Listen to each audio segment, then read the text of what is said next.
Labrīt, ļoti cienījamās dāmas un augsti godātie kungi. Mans vārds ir Artis Ozoliņš. Sveicu visus, kā šeit klātienē, tā arī visus tiešraides skatītājus Starptautiskajā pretkorupcijas dienā. Kā redzat, tad ārā laiks nepārāk saulains. Šodien mūsu leģendārie jau redz, dzird, runā vizuāļa dzelteno krāsu cerams mūs iepriecinās, jo tāda profesionāla svētku diena, kā nekā šodien mums ir.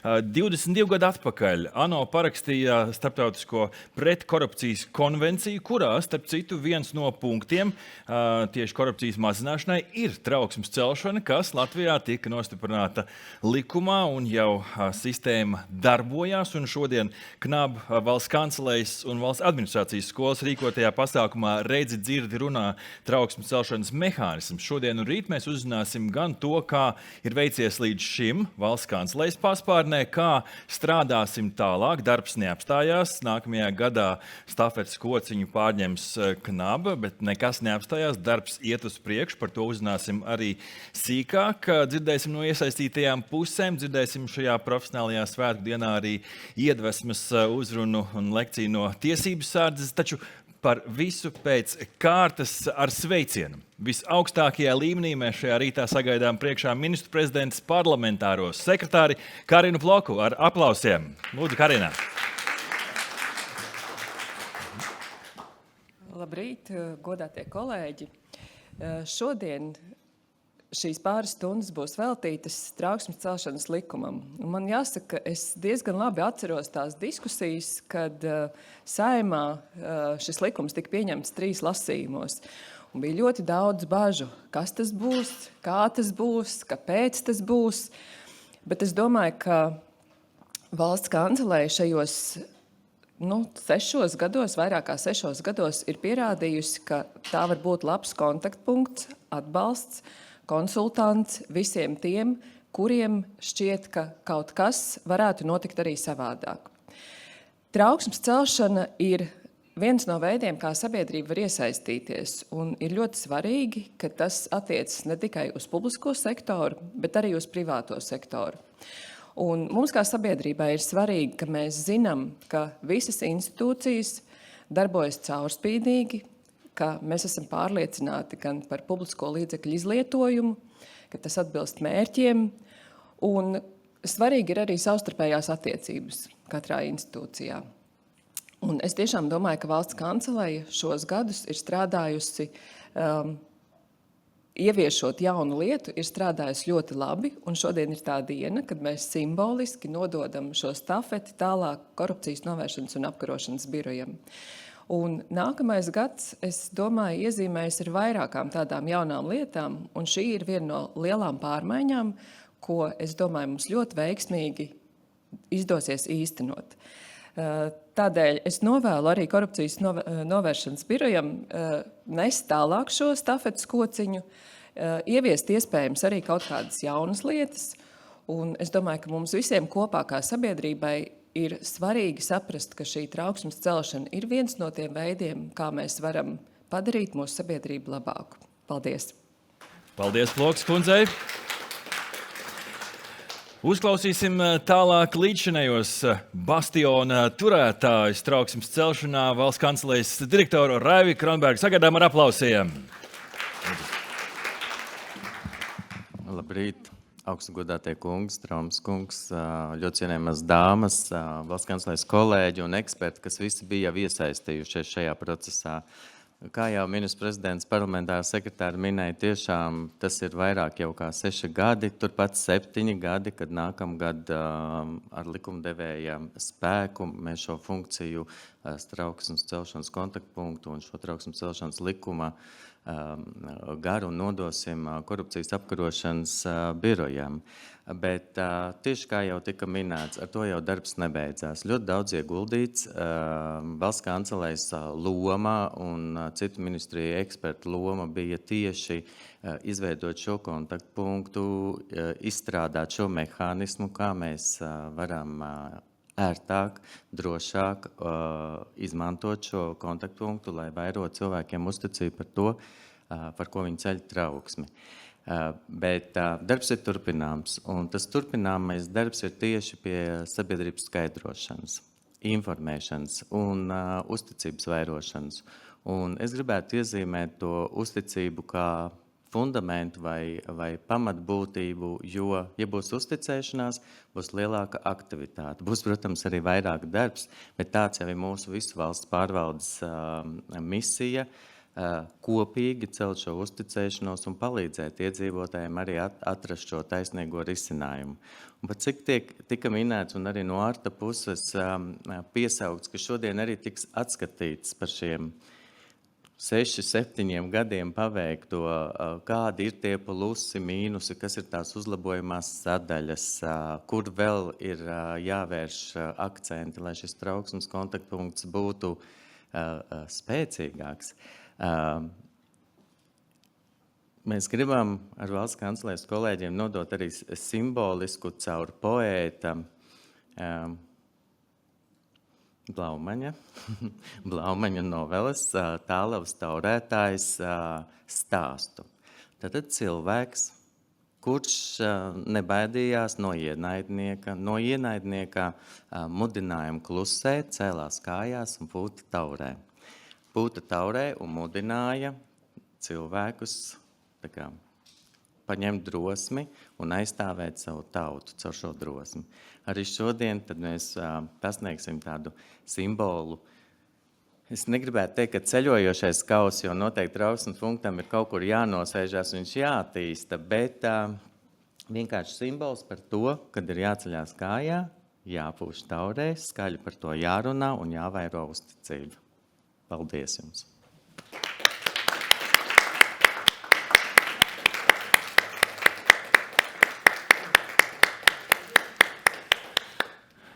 Nu ko, lielā Tālavas taurētājs skaistā statuja ir nodota tālāk, taču ar to viss nebeidzās, jo, kā jau es uzsvēru, darbs turpinās, darbu pārņem Knaba, tāpēc uzklausīsim Knaba priekšnieku Jēkabu Straumu. Ar aplausiem sagaidām! Jā, labrīt, darbie kolēģi, draugi.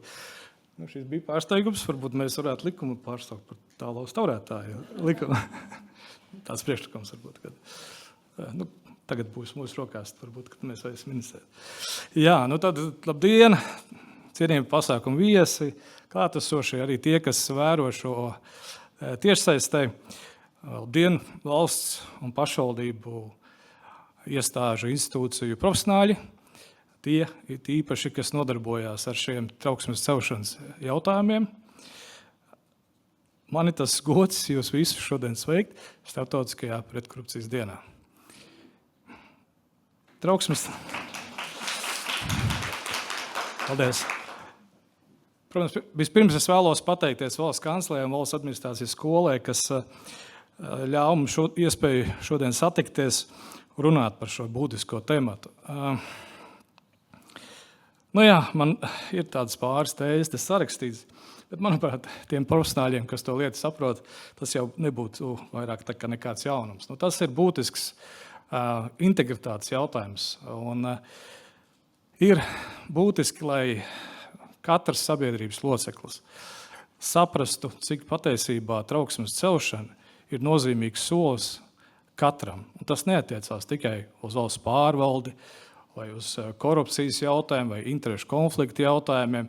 Tas attiecās uz jebkuru sabiedrības locekļu, jebkurā sabiedrības, daļā. Tātad aicinu būt par trauksmes cēlējiem, ja tāda situācija rodās. Runājot par cīņu pret korupciju, protams, ka trauksmes celšana ir viens no stūrakmeņiem. Viens ir tas, ka šeit ir izveidots Knaba, 23 gadus jau strādā, dažreiz veiksmīgāk, dažreiz izdodās, dažreiz neizdodās, bet tas nav tas būtiskākais. Šeit tiešām strādā profesionāli nodarbinātie, kas ir ar lielu pieredzi. Dažreiz arī ir mazāku, bet visi mācās. Bet trauksmes celšana un ziņošana par, tā skaitā, koruptīviem pārkāpumiem ir ārkārtīgi būtiski mūsu darba sastāvdaļa, jo mēs tiešām daļu no informācijas, ko mēs saņemam par iespējamiem korupcijas gadījumiem, saņemam no trauksmes cēlājiem. Par valsts kanclējas ieguldīto milzīgo darbu šo jau 6-7 gadu laikā, to nevar aprakstīt. trauksmes celšana nebija tā vienkārši no nekurienes radusies šajā valstī. Šis mehānisms, šī struktūra, šī normatīvā regulējuma bāze, viņi radās valsts kancelējas paspārnē. Ar milzīgu ieguldītu darbu, ar aicinājumiem sabiedrībai veicināt šo atklātību un veicināt šo institucionālās godprātības tādu kā garantu. Valsts kancelēja to ir veiksmīgi darījusi. Ir pienācis laiks politikas plānošanas ietvaros spērt solis priekšu. Tātad varu apliecināt, ka KNAB, kā neatkarīga institūcija, balstoties, kā jau minēju, 23 gadu pieredzi korupcijas novēršanā un apkarošanā, ir gatavs šīm pārmaiņām. KNAB ir viena no tām iestādēm, kas ir gadu saņem un izskata visvairāk trauksmes cēlēju ziņojumus. Īpaši par gadījumiem, kas ir saistīti ar valsts amatpersonu nonākšanu interešu konflikta situācijās. Bet tas ir tikai, varbūt, tas īpatsvars ir lielāks, bet arī, protams, par citiem pārkāpumiem birojas saņem nepārtraukti trauksmes cēlēju ziņojumus. Mēs apzināmies, ka darbs šajā jomā nav viegls. Tas prasa kompetenci, precizitāti un augstu atbildību. Taču tas ir darbs, kas dod tiešā veidā ieguldījumu valsts godprātīgā pārvaldībā. Ar kontaktpunktu pārcelšanu uz KNAB mēs sūtām skaidru signālu negodprātīgām personām, ka pārkāpumi netiks tolerēti un atstāti bez ievērības. Šis solis apliecina mūsu apņemšanos turpināt veidot vidi, kurā godīgums un atbildība ir standarts, nevis izņēmums. Noslēgumā tad vēlreiz vēlos pateikties profesionāļiem, kas ikdienā nodarbojās ar šiem jautājumiem institūcijās. Jo jūsu darbs bieži vien paliek tā aiz kadra, nepamanīts. Bet tam ir ļoti milzīga loma publiskā sektora godprātības veicināšanā. Vēlreiz sveicu visus Starptautiskā pretkorupcijas dienā. Novēlu jums šodien saturīgas un jēgpilnas diskusijas. Kopā mēs varam padarīt sabiedrību drošāku un taisnīgāku. Paldies! Paldies Straums kungam! Jā, visnotaļ, ja aizņemoties tālaus taurētāja analoģijas līdz šim valsts kancelei bijis augstākajā kokā, tad turpmāk KNAB ērglis lidos virs kokiem, vēl varbūt augstāk un vēl labāk ķers tos, kuriem nāskas domas galvā. Straums kungs, starp citu, pieminēja mācīšanos un izglītošanos, un skaidrs, ka neviens jau no mums nepiedzimst ar prasmēm uzklausīt trauksmes cēlēju ziņojumus, cīnīties ar korupciju. Tas viss notiek izglītošanās darba rezultātā. Ja mēs runājam par izglītību, tad valsts pārvaldē, protams, numur 1 ir valsts administrācijas skola, kura ikdienā rūpējās par dažādu prasmju, tai skaitā arī par trauksmes celšanas kapacitātes paaugstināšanu un izglītošanu, jo valsts administrācijas skolas īstenotajā atveseļošanās fonda projekta ietvaros arī vienā no mācību moduļiem trauksmes celšana ir kā tēma, kurai valsts administrācijas skolā pievēršās. Tāpēc ar jūsu aplausiem sagaidām mūsu priekšā valsts administrācijas skolas direktori Agitu Kalviņu. Sagaidām ar aplausiem. Labs rīts, Agita! Labdien, prieks visus redzēt, un es gribētu sākt ar to, ka es gribētu pateikt lielu paldies saviem kolēģiem valsts kancelējā, un īpaši Inesei Kušķē un Kristīnai Stonai, kas, es domāju, ar milzīgu entuziasmu un prasmi veidoja šo sistēmu, un mums bija tas gods un atbildība piedalīties šajos procesos tieši no apmācību puses. Bet es teiktu, tas ir tāds plašāks jautājums, jo mēs kopā ar valsts kancelēs kolēģiem veidojam arī mācīšanās un attīstības plānu publiskajā pārvaldē nodarbinātajiem, kur integritāte ir viena no prioritātēm. Protams, trauksmes celšana ir daļa no tā. Un gandrīz 9 gadus mēs esam veidojuši daudz dažādas programmas, apmācības, pasākums dažādos integritātes jautājumos, bet arī trauksmes celšanas jomā. Un, protams, ar KNAB kolēģiem mēs arī ikdienā ļoti daudz strādājam. Tā kā mēs jūtamies, mēs pārējām, varbūt no vienas piederības pie otras no attīstības viedokļa, bet esam jūsu partneris sadarbībā tieši apmācību jomā, jo Mēs varam veidot, es domāju, daudz vadlīnijas un likumus, bet ja cilvēki neizprot vai cilvēki neprot rīkoties ar pieejām un metodēm un noteikumiem, tas neveicina uzticēšanos. Un tas ir svarīgi, ka cilvēki, kas ar to nodarbojās, to zina un prot darīt. Un mēs tad arī nākotnē, vēl nākamajā gadā mums vēl ir daudz lietas veicamas, tā skaitā ir e-mācību kurs, kurā mums jau ir nomācījušies vairāk kā 300 cilvēki, bet tas turpināsies. Mums ir plānotas dažādas simulācijas, interaktīvas apmācības, un arī tāda laba ziņa. Mēs veidojam arī tādu visai publiskai pārvaldē mācību platformu, uz kuras varēs veidot arī tā kā kopienas. Ja? Tā kā visi tie, kas trauksmes celšanas jomā darbojās, ja? Viena vieta varēs dalīties gan savā pieredzē, gan arī ar informāciju, mācību, materiāliem un tam līdzīgi. Tā kā, jā, aicinu būt arī jūs aktīvus, iesaistīties, mācīties, nodot šīs ziņas un pieredzi saviem kolēģiem, un lai mums kopā izdodās veiksmīgi šo īstenot. Paldies! Paldies, Kalviņas kundzei! Visnotaļ, mūsdienās jau tā mācīšanās mūža garumā, tā ir jau ierasta lieta, ja agrāk skatījās un domāju, mūža izglītība, kas tad būs atkal jāiet atpakaļ uz skolu, atkal jāmācās, tad mūsdienās uz to neviens tā vairs neskatās, jo tā ir normāla kompetences celšana un prieks, ka Valsts administrācijas skola par to ikdienā rūpējās. Man, raugoties uz šiem vizuāļiem, uz šo luksaforu, tādas sentimentālas atmiņas ir, jo man ir tas prieks strādāt valsts kancelējā tajā laikā, kad tā skaitā tapa arī šī, es gribētu teikt, jau leģendārā komunikācijas kampaņa.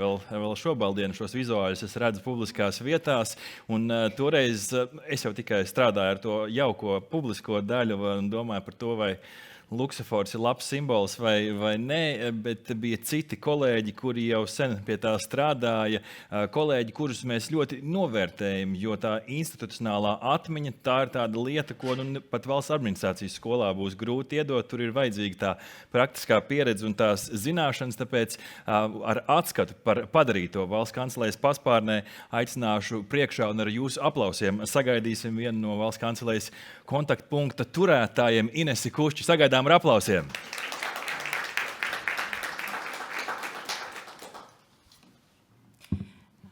Labrīt, cienījamās dāmas un kungi, kolēģi, cienījamās kontaktpersonas kompetentajās institūcijās. Pavisam īsi ar šo prezentāciju pastāstīšu, kas ir tie 11 galvenie soļi, kas ir paveikti, izveidojot trauksmes celšanas sistēmu Latvijā. Tātad, pirmkārt, Latvijā ir izveidots trauksmes celšanas tiesiskais un metodiskais ietvers. Pirms 7 gadiem pirmo reizi Latvijā tika ieviests speciāls normatīvais regulējums trauksmes celšanas jomā. Pirmais trauksmes celšanas likums stājās spēkā 19. gada 1. maijā. Trauksmes celšana vēsturiski ir saistīta ar darba vidi.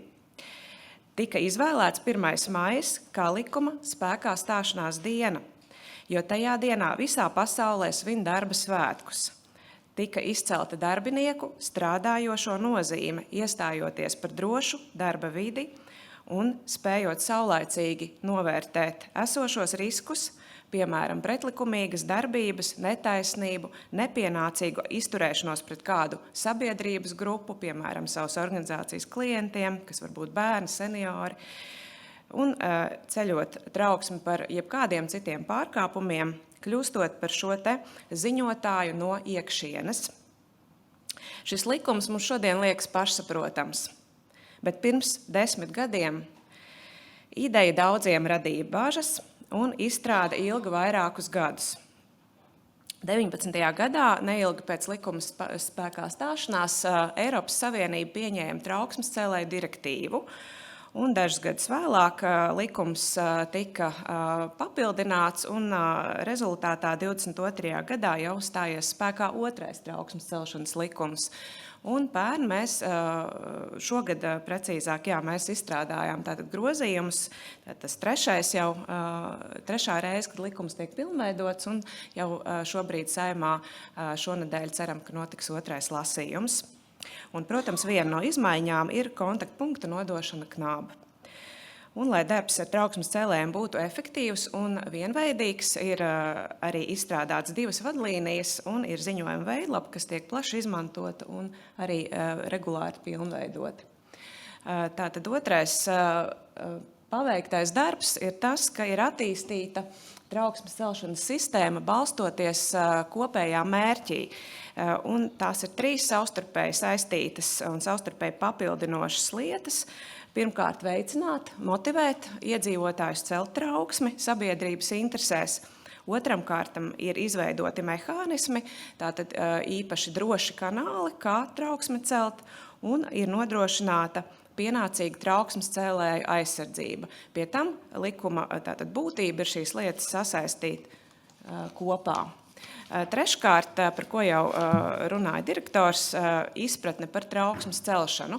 Tad šajos gados ir stiprināta izpratne par trauksmes celšanu likuma ietvaros. Tātad, kas var būt trauksmes cēlējs mūsu likuma izpratnē? Tātad, pirmkārt, tas var būt ik viens Latvijas iedzīvotājs, kurš ir strādājošs.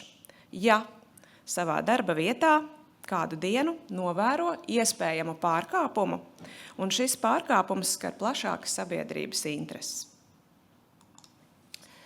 Trauksmes celšanas jēdziens šajos gados ir itin bieži pieminēts arī publiskajā telpā.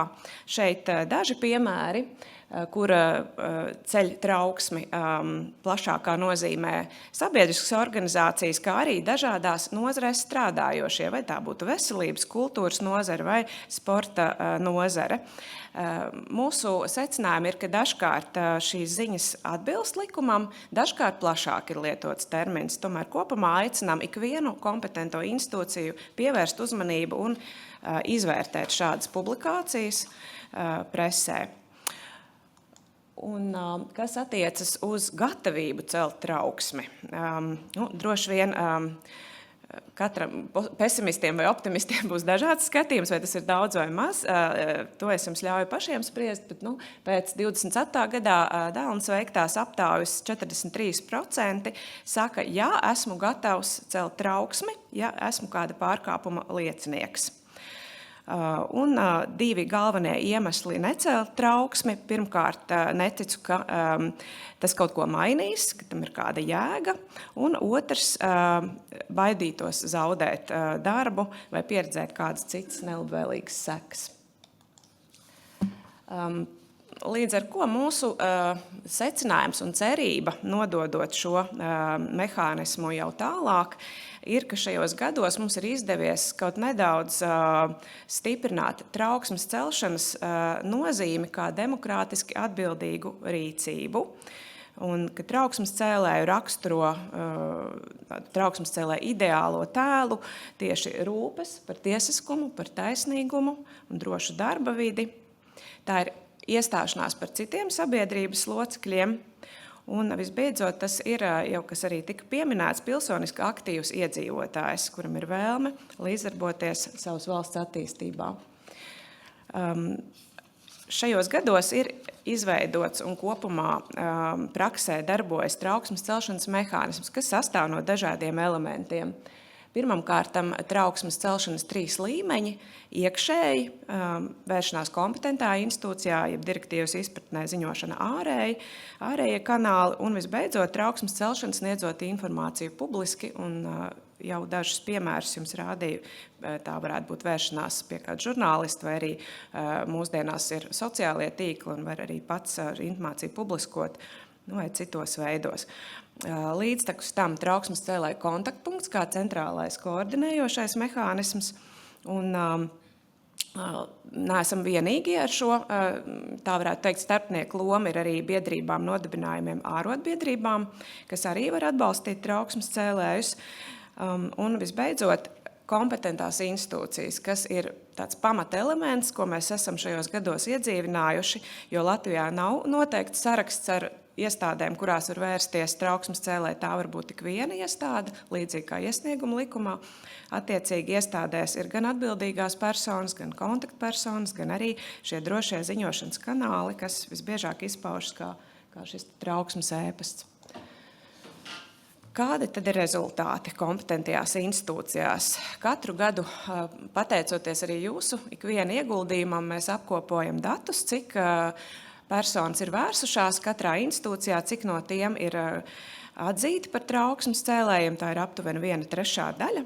Un šeit ir redzams tātad 5 gados iestādes, kuras ir vadošās trauksmes celšanas jomā.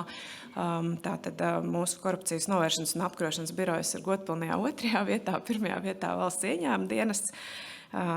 Un tam seko tātad darba inspekcija, policija, no pašvaldībām Rīgas pilsēta un no ministrijām 1. vietā Varama ministrija, kā arī citas iestādes, vai tas būtu valodas, iepirkuma, veselības un, protams, arī citās jomās. Arī būtiski, ka ir nodrošināta viegli pieejama informācija, kā celt trauksmi. Ja jūs kādā dienā vēlētos celt trauksmi, to ir ļoti viegli saprast. Ir gan mūsu centrālā mājaslapa, kur ir katalogs, saraksts ar visām iestādēm. Katras iestādes mājaslapā ir sadaļa trauksmes celšana. Ir atbildīgās personas, kurām var piezvanīt kontaktpunktam.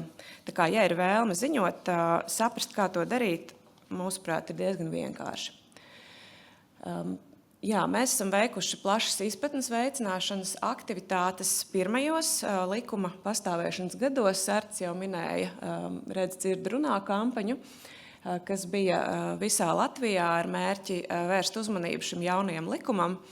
Un tiešām bija gan pilsētās novados afišu stabi, gan arī bija tāda netradicionāla pieeja, kur bija mazais zēns, kurš runāja par to, cik tas ir dabiski runāt par netaisnībām skolas vidē un ka tā būtu jārīkojas arī pieaugušajiem un aicinot visus nepalikt vienaldzīgiem.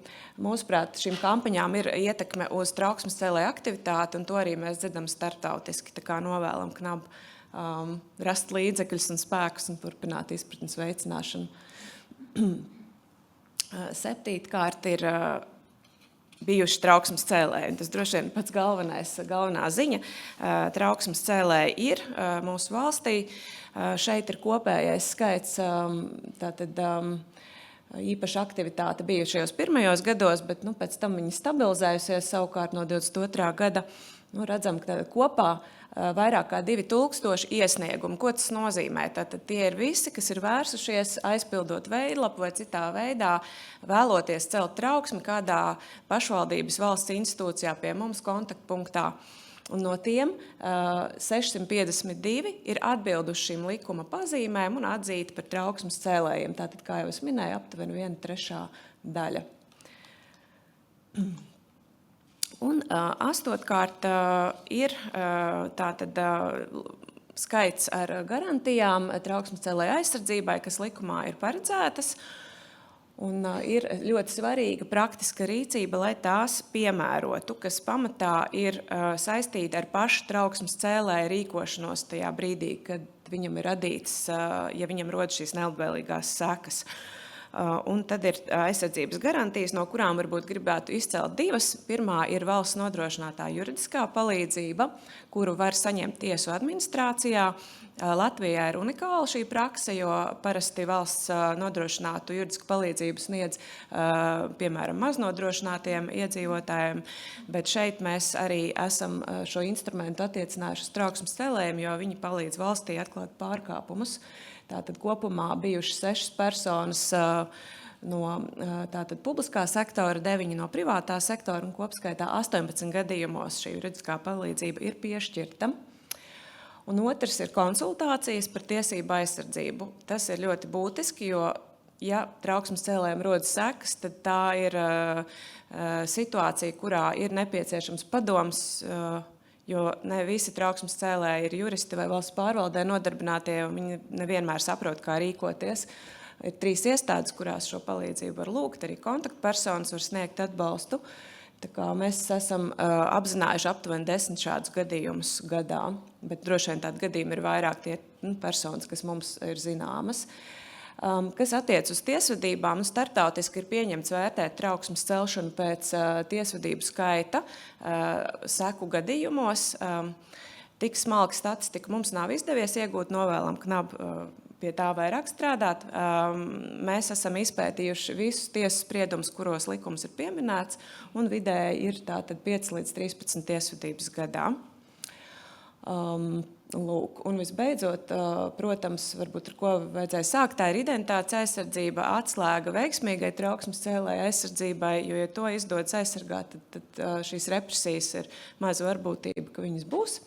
Nu, šeit ir skaidrs, ka ne visu var risināt ar likumu, svarīgi ir tieši praktiskā darbība un rīkoties tā, lai izskatot pārkāpumu lietu, tā tad būtu piemērotākais risinājums, kā aizsargāt personas identitāti, kur ir ziņojusi, un arī kompetentām institūcijām ir jānodrošina tas, ka tā tad nav brīvi pieejami ne trauksmes cēlēju ziņojumi, ne ar to izskatīšanu saistītie materiāli.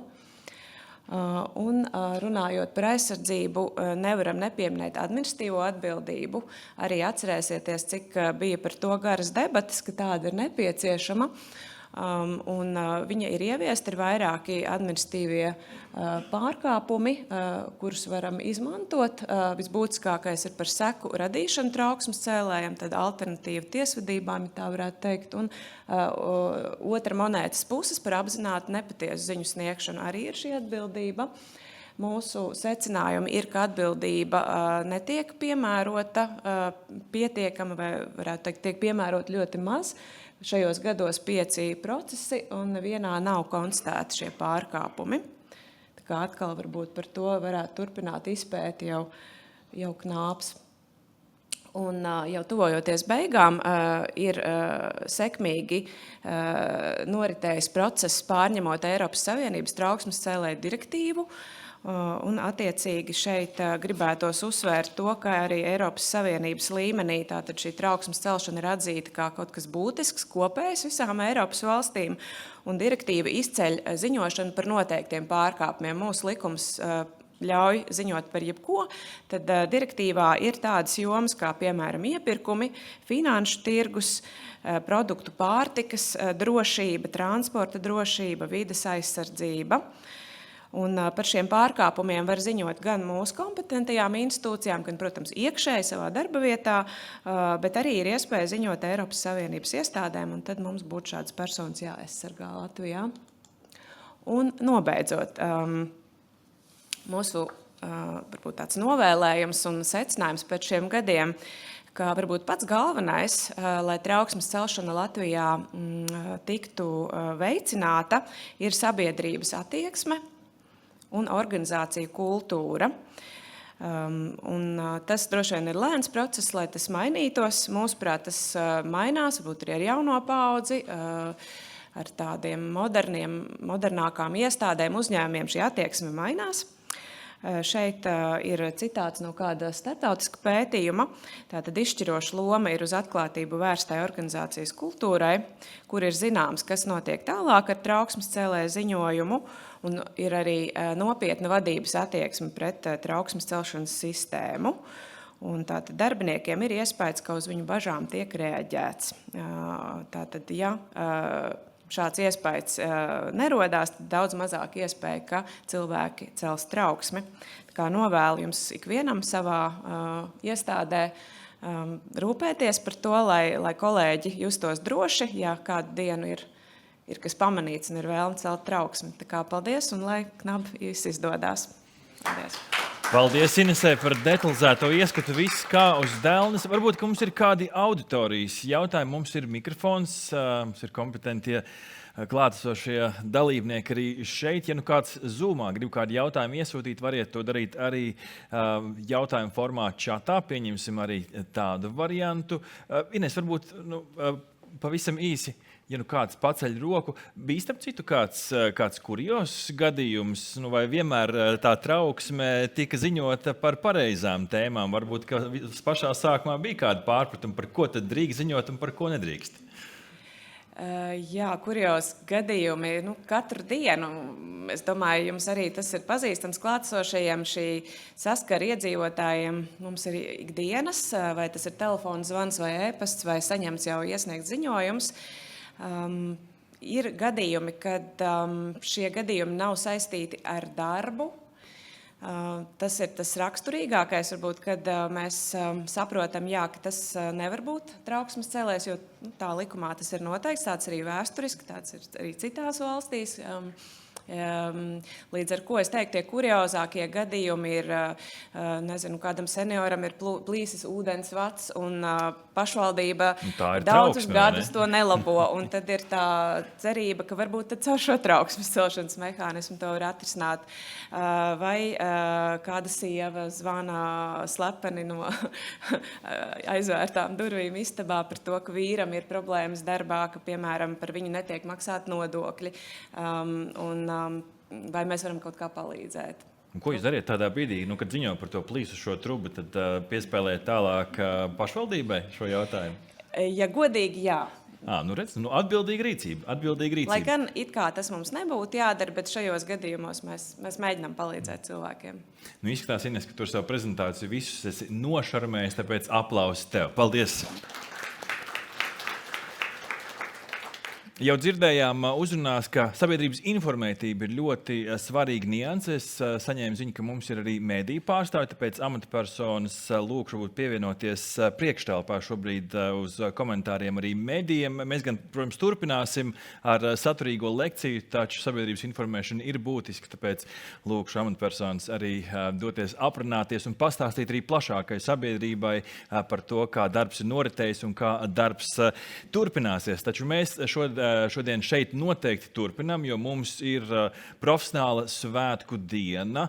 Un dzirdējām arī Ineses prezentācijā jau par to, ka dažiem tomēr ir tas jautājums, kopsavilkot šīs te bažas, kāpēc neziņo, vai ir vērts. Un man šķiet, ka tas ir būtisks jautājums, jo tas nav tikai jautājums par to, vai ir vērts ziņot, tas ir jautājums par pilsoņu līdzdalību, par vārda brīvību, par demokrātiskumu un Kurš gan varētu labāk pastāstīt par šo šajā rītā, kā tiesības sardze Karina Palkova. Sagaidām ar aplausiem!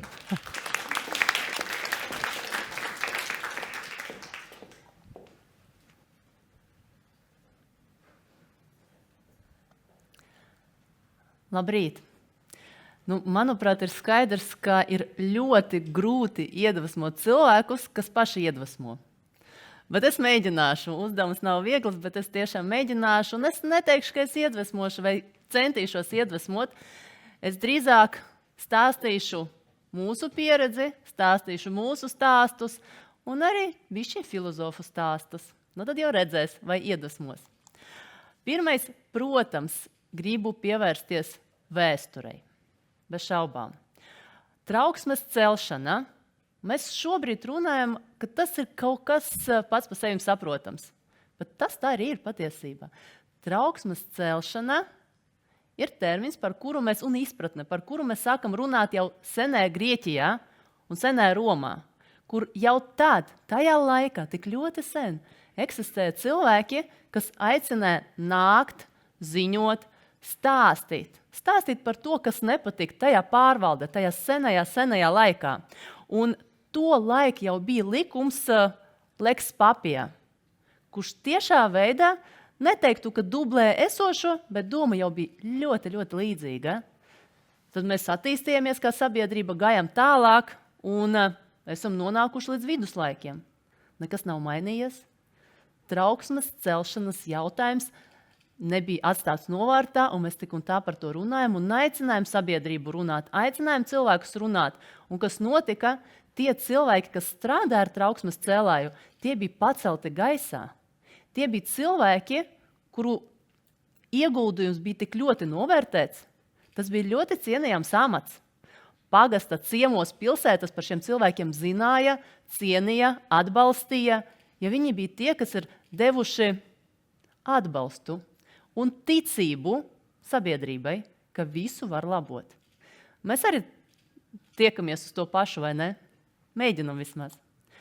Un tad, ziniet, drusku vēlāk mēs jau sākam runāt par trauksmes celšanu tādā mūsdienu izpratnē, un tas simbols ir svilpe. Un ziniet, kāpēc? Tāpēc, ka Lielbritānijā kaut kad pasen policijas darbinieki ņema savu svilpi un saka svilpot tajā brīdi, kad kaut kas notiek, kaut kāda nekārtība. Un ar to brīdi mēs atkal sapratam, ka tā ir trauksmes celšana, un ar to brīdi šis burvīgs instruments ir kļuvis par tādu simbolu. Mēs neklusējam, mēs runājam, mēs attīstamies, mēs informējam sabiedrību. Un ar to laiku tas simbols kļuva par tādu, ziniet, kā teikumu, tas, kurš paceļ trauksmi, tas glābj sabiedrību. Un paceļ trauksmi ir tā svilpe simboliska, ko mēs paceļam, svilpojam un dodam sabiedrībai informāciju, ka jāiet tālāk. Līdz ar to trauksmes celšanā patiesībā baigi sen ir. 2000 gadu pat vairāk. Nav nekas jauns. Un mēs atgriežamies un atgriežamies. Un es patiesībā vienmēr esmu teikusi, ka Latvijā trauksmes celšana no sākuma nebija tik ļoti adoptēta, un šobrīd mēs redzam to progresu. Mūsos nav bailes, tik lielas bailes ziņot, un jūsos nav bailes pieņemt šo ziņojumus. Man ļoti gribas ticēt, bet es arī redzu savā darbā, ka katram ir skaidrs algoritms, ko darīt, lai ziņotu, un ko darīt, kad ziņojumi tiek saņemti. Un tieši šodien mēs redzam, cik ļoti būtiski ir šie algoritmi un cik ļoti būtiska ir jūsu rīcība, visu iesaistīto pušu rīcība. Drusku par demokrātiju. Mēs nevaram runāt atrauti. Demokrātija, trauksmes celšana, nē, tie nav sinonīmi. Protams, ka nē, bet viens bez otra nevar pastāvēt. Demokrātiskā valsts, proti valsts, kurā vara pieder tautai, nevar pastāvēt, ja patiesībā tas pamats ir tikai institūcijas. Nepastāv valsts bez cilvēka. Jā, valsts ir jābūt institūcijām, kurām uzticās. Institūcijās ir jāstrādā cilvēkiem. Valstī vara pieder cilvēkiem. Institūcija jābūt cilvēkiem, kuriem mēs uzticamies. Cilvēki, kuriem mēs esam gatavi atvērties, pastāstīt to nepatieso, jeb to, tādu patiesību, kas mums pašiem nepatīk. Institūcijās jābūt cilvēkiem, kas spēj mūsos ieviest šo te ticību. Un valsts pastāv tikai tad, ja iedzīvotājs pēc būtības uzticās. Uzticēšanās, uzticība ir pamats. Ne tikai demokrātijas pamats, bet arī trauksmes celšanas kontekstā. Vēl viens, manuprāt, ļoti būtisks elements, par kuru būtu jārunā, ir ne tikai demokrātija, bet arī demokrātiska līdzdalība. Mēs neesam individi, kas ir atrauti no tādas ekosistēmas, demokrātijas. Nē, mēs esam kopiena. Mēs esam kopiena un mums katram pret otru ir pienākumi. Ir arī tiesības bez šaubām, bet ir arī pienākumi. Un šo pienākumu miedarbība rada šo demokrātijas līdzdalību. Mēs esam daudz dzirdējuši par demokrātijas līdzdalību, par pienākumu apmaiņu, par tiesību realizēšanu, bet tieši demokrātijas līdzdalība manā ieskatā nodrošina demokrātijas legitimitāti, efektivitāti, kā es arī rakstu, sekmē tiesiskumu, likumu ievērošanu pēc būtības. Tad, kad mēs līdzdarbojamies, darām to korekti, tiesiski pareizi, tad mēs redzam izaugsmi, sociālo izaugsmi, ekonomisko izaugsmi, psihoemocionālo izaugsmi, jo mums nav bailes. Mūsos ir drosme. Kāpēc? Tāpēc, ka mēs gluži vienkārši pasperam soli, lai būtu labāk. Lai šajā valstī būtu labāk, lai manā iestādē man primāri būtu labāk. Jo iestādēs pavadu ļoti daudz laika. Mūsu darbs. Lai man kā iedzīvotājiem būtu labāk, lai maniem bērniem būtu labāk, lai izglītības skolā būtu labāk, lai netiktu pārkāpti šie, likumi, kurus mēs paši esam radījuši, kā sabiedrība, kā valsts, jo mēs esam daļa no valsts. Un par šo demokrātijas līdzdalību ir runājusi arī tiesa, gan Satversmes tiesa, gan arī augstākās tiesas spriedumos. Ir ļoti daudz aprakstīts par demokrātijas līdzdalību, kas tiešā veidā noved pie pienākuma ziņot, informēt, runāt, stāstīt, vērst uzmanību uz to nepatieso. Un, protams, šī demokrātiskā līdzdalība tajā iesaistās vairākas puses, vairākas personas. Nu, es esmu izdalījusi 3 tādi svarīgi elementi, manuprāt, kas nodrošina šo demokrātisko līdzdalību. Protams, tie ir eksperti, jeb atbildīgas personas, kas strādā ar trauksmes cēlēju ziņojumiem, bez šaubām. Tie ir tie paši trauksmes cēlēji, un tā ir sabiedrība. Ja sabiedrība atbalsta šo aktivitāti, ja sabiedrība pieņem to par normu, ka kāds var noziņot, cilvēki ziņos. Ja sabiedrība pieņem to, kā ir tie cilvēki, kas izskata iesniegumus, un tas, kas tiks izskatīts, jeb ziņojumus, būs patiesi, nesīs kaut kādus augļus, sabiedrība atkal ticēs. Ja sabiedrība ticēs, tad vairāk būs ziņojumu. Ja vairāk pozitīvo ziņojumu, tad tam cilvēkam, kurš strādā ar ziņojumu, viņam būs, ziniet, tāds patiesas prieks un gandarījums par padarīto. Atkal, mēs pavadam ļoti daudz laika darbam. Mēs noteikti savu jautājumu uzdodam diezgan bieži, kāpēc es to daru. Man ir ģimene, man ir darbi, ko es gribētu darīt, bet es nāku uz darbu, kāpēc es to daru. Droši vien tāpēc, lai ne tikai nopelnītu naudu, tāpēc, lai izdarītu kaut ko labu, lai mana sirds ir priecīga, lai man ir emocijas par to, ko es daru. Un tad, kad visi šie 3 elementi satiekās, saprot viens otru, atbalsta viens otru, ir šis iekšējais gandarījums. Un jūs, un arī tie, kas strādā kopumā ar trauksmes cēlēju ziņojumiem, īstenībā jau ir pamats. Jo tieši no šiem ekspertiem ir atkarīgas, būs šis pozitīvas emocijas cilvēkiem sabiedrībai vai nebūs pozitīvas emocijas. Nu, varam teikt, ka jūs esat pozitīvas informācijas nesēji mūsu sabiedrībā. Līdz ar to cilvēks redz pārkāpumu, cilvēks nolem par šo pārkāpumu informēt, cilvēks informē. Mums šķiet, tas ir tik vienkārši. Daudz sarežģītāk izskatīt šīs lietas. Nē, tā nav. Jūs ziniet, cik ļoti ir jāsaņemas cilvēkam, lai aizietu un noziņotu? Pie mums tiesību sarga pavisam nesen ir bijuši vairāki cilvēki, viņi ļoti ilgi apsvera šo domu nākt un pateikt, ka trauksmes cēlējs nestrādā šī sistēma. Viņam slikta pieredze ar šo. Viņi vairākus gadus noteiktai iestādē pēc viņu teikta cieta, viņi ziņoja, nekas nenotika, bet viņi vairākus gadus domāja par to, vai vispār nākt vai nenākt. Un tie ir pieauguši cilvēki ar augstākām izglītībām. Par statistiku es nerunāšu tik daudz, jo iepriekšējie kolēģi arī pastāstīja, bet mēs redzam skaitļus.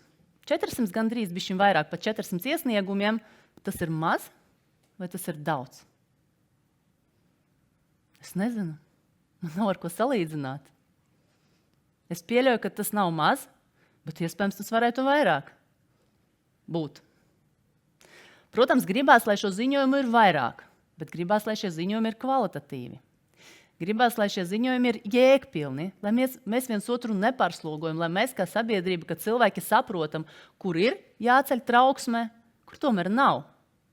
Jo atkal apakšā jau ir darbs. Pamatā ir izpēta, dokumenti un tā tālāk. Bet kopumā Latvija ir aktīva palikusi un milzīgs darbs jau ir ieguldīts, lai Latvija kļūtu aktīva, lai cilvēki saprastu, lai cilvēki uzticētos, lai cilvēki ziņotu, lai cilvēki raksta ziņojumus un tālāk dara kaut ko ar šo informāciju. Un piegādā mūsu sabiedrībai šīs te pozitīvas ziņas. Līdz ar to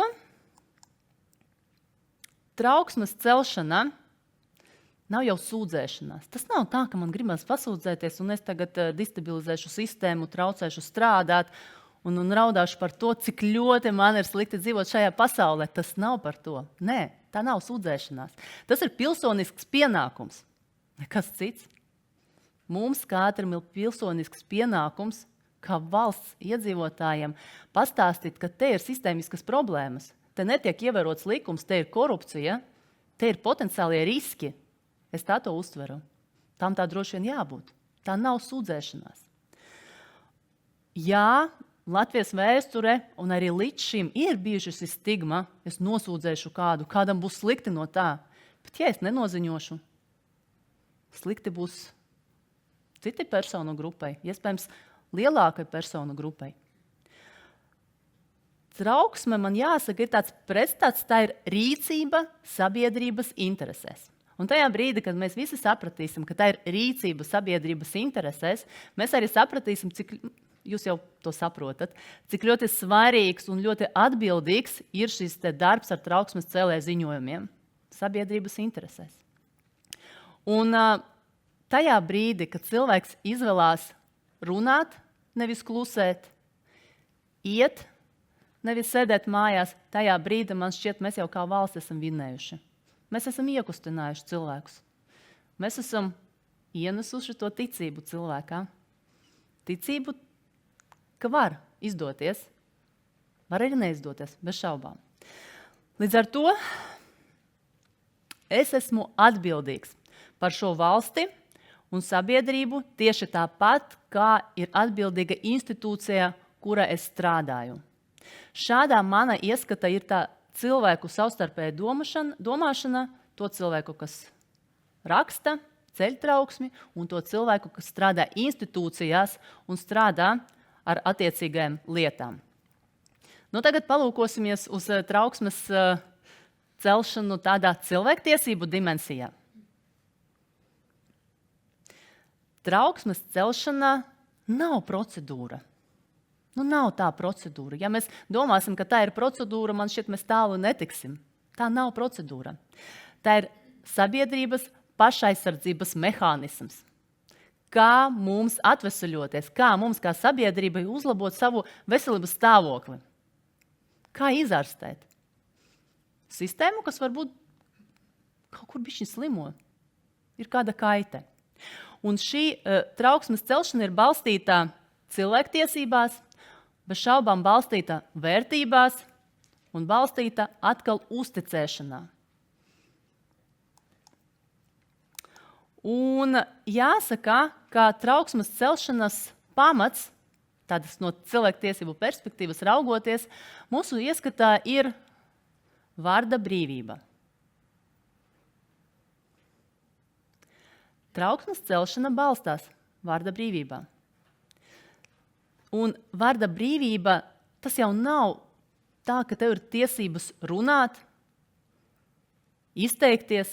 Tā ir tāda atbildība pret sabiedrību, atbildība pret bērniem, pret ģimeni, pret kolēģiem, pret informāciju kopumu, pret to informāciju, ar kuru mēs operējam. Dažreiz nejauši ar šo informāciju operējam, esam uzzinājuši. Mēs nedrīkstam klusēt. Un ir viena Eiropas cilvēktiesību tiesas lieta, kur ģenerāla prokuratūras darbinieks ir nosūtījis lietas materiālus presei, un attiecīgi prese tālāk izplatīja šos materiālus, tādējādi stāstīja par kādu kaiti, kas ir notikusi sabiedrībā, jo it kā bija tāds spiediens, lai izbeigtu vienu kriminālu procesu pret policijas darbiniekiem. Un šajā lieta, manuprāt, ļoti zīmīgi un tik ļoti, ļoti precīzi jāsaka, Eiropas cilvēktiesību tiesa ir atzinusi, ka valsts iestādes darbiniekam, kurš ar mēdīju starpniecību atklāja šo te politisku spiedienu, ir tiesības to darīt. Ir. Un tiesa ir noteikusi sekojošo. Sabiedrības interese uzzināt par institucionālām problēmām ir pārāka par iestādes lojalitātes prasību. Mēs runājam, lai aizsargātu. Mēs esam brīvi savās domās, lai aizsargātu. Aizsargātu sistēmu, aizsargātu cilvēku un arī aizsargātu iestādi caur šo te brīvību, caur ziņošanu. Eiropas cilvēktiesību tiesā vēršanos pie medijiem atzina tādu kā attaisnotu rīcību viena mērķa labā – uzlabot, atkal uzlabot. Un tiesā arī atzina, lai tiktu atklāta informācija par šo te nepamatoto spiedienu, un pārkāpumiem prokuratūrā ir vajadzīga izmeklēšana, un demokratiskā sabiedrība ir ārkārtīgi svarīga šī uzticēšanās. Uzticēšanās ģenerāla prokuratūrai, un caur šo te nepatīkamo situāciju uzticēšanā iespējams tika atgūta. Vēl 2 tādi spriedumi, kuriem būtu vērts pievērst uzmanību. Viens spriedums ir pret Vāciju un otrs pret Rumāniju. Ja, un tad vienā sprieduma tiesa aizstāvēja darbinieci, kas atklāja ļoti nopietnus pārkāpumus aprūpes sektorā, un otrā attiecīgi lieta tiesa uzsvera, ka ziņošana par tieši sistēmisku nelikumību ir ļoti būtiska demokrātija. Atkal mēs runājam par atbildību, par demokrātiju, par valsti. Un, kā es arī rakstu, tas faktiski nozīmē to, visi šie spriedumi, ne tikai šis konkrētais, ka sabiedrība attīstās tad, kad runā. Runā par to, kas ir labi, un runā par to, kas ir slikti. Jo bieži vien tas, kas ir slikti, nes pārmaiņas. Un šīs pārmaiņas šajā konkrētajā gadījumā nes tie cilvēki, kas strādā ar trauksmes cēlēju ziņojumiem. Jo mēs nenoklusējam, jeb attiecīgi jūs, tie, kas strādā ar to, bet mēs to ceļam augšā. Mēs mainām sistēmu, tik vienkārši. Tad faktiski cilvēki, kas maina sistēmu, lai uzlabotu valsti. Trauksmes celšana manai ieskatā nav lojalitātes pārkāpums. Tā ir augstāka lojalitātes forma. Un mēs to nevaram, manuprāt, apstrīdēt, jo mēs dzīvojam demokratiskā valsti, kur informācija ir milzīga loma, un tieši informācija un tie cilvēki, kas operē ar informāciju, spēj labot. Rūpēties par valsts veselību. Trauksmes celšana kā demokratiskā valsts un tās attīstības tendences. Tātad Eiropas cilvēktiesību tiesa lietās, savās lietās faktiski norāda to, ka demokrātija neuzlabo kopumā trauksmes arī cēlēju situāciju automatiski. Nebūtu nē. Demokrātija vajadzīgi cilvēki, kas pamana to, ko citi neredz. Tie, kas redz. Ir vajadzīgi cilvēki, kas dzird. Ir vajadzīgi cilvēki, kas spēj klausīties. Un, protams, ir vajadzīgi cilvēki, kas spēj to visu sistēmiski salikt uz papīra un zināt, ko darīt, lai virzītu visu šo informāciju tālāk un sasniegtu rezultātu. Trauksmes celšana pēc būtības ir cieši saistīta ar demokrātiju atkal. Jo demokrātija nepastāv pati. Tā balstīta cilvēkos. Un trauksmes celēji ir tiesiskas valsts, es to nosaucu par tādu sirdsapziņu. Kā savādāk? Ja bērns atnāk pie jums un lūdz palīdzību, saka, ka viņu apbežo skolā, jūs taču palīdzat, jūs taču runājat ar viņu. Un ne tikai ar viņu, jūs iesaistat visus, ko vien var iesaistīt, lai palīdzētu viņam un palīdzētu citiem bērniem, kas nonāk līdzīgajā situācijā. Un te ir tas pats princips. Un darbs ar iesniegumiem, jeb ziņojumiem, trauksmes celēju ziņojumiem, tas nav process, kuru bez šaubām ir ļoti korekti jāvada, ļoti detalizēti jāskata, bet tas ir demokrātijas sastāvdaļa.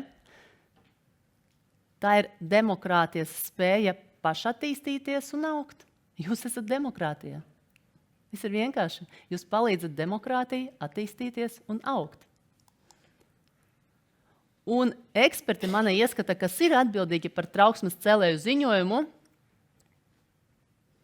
tie ir tie, kas ļauj valstī godīgi paskatīties uz sevīm, tad uz valsti. Pēc būtības jūs gluži vienkārši ņemat spoguli un rādāt valstī. Un valsts redz, kas nestrādā. Ja spoguli neparādat, tad valsts neredz. Tad problēmas netiek aktualizētas. Kolēģi arī runāja jau par šo te juridisko bāzi, tai nepieskaršos tik ļoti. Jā, mums ir direktīva, kas palīdz, kas atbalsta, kas norāda, kā vajadzētu darīt. Kas mani ļoti priecē, mums arī ir tiesu prakse, kas attīstās. Tiesu prakse, no kuras mēs varam smelties informāciju par to, kas tad ir trauksmes cēlējs, kāda ir nozīme kopumā ziņošanai un cilvēku attieksmei. Bet tiem cilvēkiem, kas strādā ar trauksmes cēlēju ziņojumiem, viņiem ir vajadzīgs kas? Aizsardzība. Viņiem ir vajadzīga ļoti nopietna aizsardzība. No vienas puses, eksperti, kas strādā ar trauksmes cēlēju ziņojumiem, aizsargā sabiedrību, aizsargā individus, maina sistēmu, veicina valsts izaugsmi, demokrātiju, uzticēšanos valstī, procesiem un tā tālāk. Bet jautājums, vai viņi paši ir aizsargāti un cik daudz ir izdarīts, lai šos cilvēkus pasargātu? Es nezinu, ko te var darīt, lai pasargātu. Es nezinu, bet ir iestādes, kas zina. Un šis iestādes šodien organizē šo pasākumu. Bet pilnīgi noteikti tas, ko mēs varam lasīt teorijā un arī redzēt praksē vienā otrā iestādē, tā ir kultūra. Tā ir kultūra, jo katrā māja ir sava kultūra. Katrai iestādē ir jābūt savai kultūrai. Katrā iestādē, kur ir trauksmes cēlēju ziņojumi, ir jābūt savai kultūrai, kas aizsargā tos, kas strādā ar šiem ziņojumiem. Ir būtiska ekspertu aizsardzība, lai eksperti, kas strādā ar šiem ziņojumiem, jūtas droši. Jūtas vajadzīgi, jūtas aizsargāti. Ir vajadzīga tā vide. Un, protams, vadībai jābūt tādam skaidram signālam, ka trauksmes celšana ir vērtība. Mēs to neignorējam. Ja mana iestāde ir ziņojums, tad es to pienācīgi izskatu. Atkal mums ir zināmi gadījumi, ka cilvēki saņemās, viņi iesniedz ziņojumu trauksmes cēlēji. Un tad visa iestāde zina par to, ka viņi to ir izdarījuši. Visa iestāde zina. Un visa iestāde zina, kas izskatīs šo ziņojumus. Un cilvēks, kuram ir jāizskata šo ziņojumu, viņš ir vai labs draugs trauksmes cēlējiem, vai labs kolēģis, vai vēl radinieks mēs būtu. Visādi gadījumi ir. Tad tā kultūra. Jā, mēs pieņemam trauksmes cēlēju kultūru. Mēs to aizsargājam, mēs to attīstam, mēs to pilnveidojam. Un, protams, vairāk tāds formāls, nezinu, cik ļoti jūsu iestādēs tas ir attīstīts, tie ir audīti, tas ir pārbaudes, tas ir pārunas par šo te atbildību, to cilvēku, kas strādā ar trauksmes cēlēju ziņojumiem, un, protams, darbinieku attieksmi pret trauksmes cēlēju. Vai patiešām mēs darām visu pēc regulējumu, pēc protokola, pēc iekšējās kārtības noteikumiem? Un uzticēšanās. Es nevaru nerunāt par uzticēšanos trauksmes cēlēju kontekstā. Es nevaru. Jo uzticēšanās ir resurs, tā ir vērtība valsts pārvaldē, ir vērtība demokratiskajā valstī. Un cik daudzi pētījumi norāda uz to, jo augstāka ir uzticēšanās cilvēkam, kas strādās ar trauksmes cēlēju ziņojumu, uzticēšanās iestādei valstī, jo stiprāka ir demokrātija. Tas šķiet tik ļoti teorētiski, bet tā ir tāda ļoti praktiska lieta. Jāvēro uzticēšanās. Kā stiprināt tā trauksmes cēlēju tiesības, aizsardzību cilvēku, kas izskata šo ziņojumus valsts līmenī? Protams, ir jābūt skaidri vienoti trauksmes celšanas kanāli visās iestādēs. Visās. Tiem ir jābūt pieejamiem, tiem ir jābūt redzamiem, piekļūstamiem starp citu. Ir jāinformē sabiedrība, un man šķiet, ka šis šodienas pasākums pierāda to, ka mēs informējam sabiedrību, mēs runājam par to. Apmācības, ne tikai juridiska rakstura apmācības, arī psiholoģiskas perspektīvas apmācības būtu nepieciešamas. Atbalsts profesionālais, anonimitātes aizsardzības mehānismiem jābūt katrai iestādē. Katrā. Mēs varam šeit runāt arī par uzņēmumiem un iestāžu līmeni, par šo te privāto konceptu. Atkal, pēc būtības jau tas pats, bet vadība jāapzinās, cik tas ir svarīgi. Un mums ir vairāk jārunā par labiem piemēriem. Neuzticās sabiedrība tik ļoti, kā mēs gribētu. Kopumā mums cilvēkiem nepiemiet šī uzticēšanās. Mēs pārbaudam, mēs domājam, lai pieņemtu lēmumu. Un šie labie piemēri arī ir zinātniski pierādīts, ka caur to labo piemēru radīšanu, publiskošanu mēs vairojam uzticēšanos. Mums ir vajadzīgs mēdīju atbalsts, ir vajadzīgs nevalstiska sektora atbalsts, jo nevalstiskajam sektoram ir ļoti daudz informācijas. Viņam ir vēlme sadarboties, labot, ir jāiesaista. Protams, izglītības programmas, un te es gribētu piesaukt arī augstskolu līmeni. Par trauksmes cēlēju jārunā ne tikai tad, kad mēs esam pabeiguši savas augstskolas, bet kāpēc to neiestrādātu augstskolu programmās, lai studenti, dažādu līmeņu studenti, juristi, ekonomisti, nav svarīgi, policijas darbinieki, jau kopš pašā sākuma zina par šo procesu. Viņi savādāk raudzīsies. Tas nebūs nekas jauns. Un, protams, individuālajā līmenī mums katram, kas strādā trauksmes cēlēju ziņojumiem, trauksmes cēlējiem, ir jābūt izpratne par savām tiesībām, par saviem pienākumiem. Es ceru, ka visiem ir izpratne, visiem ir skaidrs. Gatavība dokumentēt faktus, atbildīgi rīkoties, atbalstīt tos, kuriem tas neizdodas.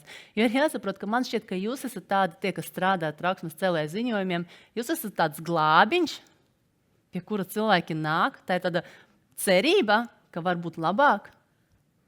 Cilvēki izvēlās neklusēt. Cilvēki izvēlās nākt pie jums. Runāt par to, par ko runāt grūti. Un kādu tad lomu spēlē eksperti, jeb atbildīgie darbinieki, kas strādā ar trauksmes cēlēju ziņojumiem, tie ir tādi, man jāsaka, klusie līderi. Jūs, kas strādājat ar to, jūs esat klusie līderi. Līdzīgi kā tādi, es teiktu, redzīgākie inovatori, tādi drosmīgi pārmaiņu veidotāji, arhitekti. Tāpēc tā bilde ir arhitektūras bilde. Jūs veidojat to arhitektūru, jūs veidojat to pilsētu, to vidi ar savu rīcību. Ar savu rīcību jūs parādāt to līderību. Jūs varat klusēt, jūs varat būt pasīvi, jūs varat uzņemties un ar tādu milzīgu entuziasmu sākt būvēt, labot. Un valsts nav tikai institūcija. Valsts ir attiecību sistēma. Cilvēki uzticās ne struktūrai, es jau to teicu, cilvēki uzticās tam, kurš šo struktūru iemieso. Cilvēki ziņo ne iestādēji. Cilvēki ziņo jums, cilvēkiem, kas strādās ar šiem ziņojumiem. Pat ja viņi jūs neredz, pat ja viņi jūs nezin, viņi saprot, ka apakšā ir cilvēks. Un ja šis cilvēks, un ir tā pārliecība, ka cilvēks darīs, viņš sapratīs, viņš jau tāpēc tur ir, lai saprastu, ziņos vairāk. Līdz ar to jautājums, kā mēs komunicējam par šo, ko mēs darām, cik ļoti atbildīgi mēs to darām, tas, protams, ir vietā. Un bez šābām šī līderības dimensija, jūsu līderības dimensija, jo līderība jau nav tikai lēmumu pieņemšana. Nebūtu nē. Tas būtu pavisam vienkārši priekš līdera. Tā ir uzvedības kultūras radīšana. Kā rīkoties pēc augstākiem standartiem. Ne jau lēmumu pieņemt, bet kā būt labākiem savā vietā. Tad, kad jūs palīdzat cilvēkiem. Un bailes uzņemties šo atbildību, protams, var paralizēt, ja stagnēt lēmumu pieņemšanu. Bet, manuprāt, tas viens fakts, ka jūs esat tie, pie kuriem vēršās. Jūs esat, teiksim tā, kā es jau teicu, arhitekti, inovatori. Jā, inovatori, jā, arhitekti. Jūs būvējat no jauna. Jūs mēģināt salabot. Tas jau norāda uz to, ka bez jums jau nevar. Jūs ceļat uz augšu problēmas, kuras neviens bez jums nespēs pacelt. Līdz ar to viena filozofe ir atzinusi, ka trauksmes cēlējs ir demokratiskas atbildības prakses nesējs.